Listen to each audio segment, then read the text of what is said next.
ప్రభునేసు క్రీస్తు నామం పేరు మీకు అందరికీ శుభాభివందనాలు తెలియపరుస్తున్నాను.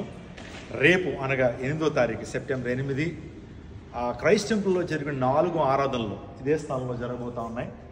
బలీయమైనటువంటి ఆత్మ కురుమరింపు, శక్తివంతమైన స్తుతి ఆరాధన, జీవితాలను మార్చేటువంటి సందేశాలు ఈ ప్రాంతం నుంచి వెలువడబోతున్నాయి. కాబట్టి ప్రతి ఒక్కరు కూడా క్రైస్ట్ టెంపుల్ విశ్వాసులందరూ, క్రైస్ట్ టెంపుల్లో మాత్రమే కాదు, విజయవాడలో ఉన్నటువంటి వారు venue convention hall government hospital దగ్గర ఈ విషయాన్ని మీరు గమనించండి. ఈ యొక్క గవర్నమెంట్ హాస్పిటల్ ఈ రోడ్లో ఈ యొక్క వెన్యూ హాల్ ఉంది. కాబట్టి అందరూ కూడా రండి, దేవుని యొక్క శక్తిని, దేవుని ప్రభావాన్ని ప్రత్యేకంగా అనుభవిద్దాం. మొదటి ఆరాధన 6 గంటలకి, 2వ ఆరాధన 8 గంటలకి, 3వ ఆరాధన 10 గంటలకి, సాయంకాలం 6 గంటల నుంచి ఇదే ప్రాంతంలో పవర్ కాన్ఫరెన్స్ జరుగుతుంది. శక్తివంతమైన స్తుతి ఆరాధన మీ అందరి కొరకు ప్రత్యేక ప్రార్థన చేయబడతాయి. రండి, దేవుని శక్తిని అనుభవించండి. దేవుడు మిమ్మల్ని దీవించి ఆశీర్వదించండి. అనేక మందికి ఈ విషయాన్ని షేర్ చేయండి.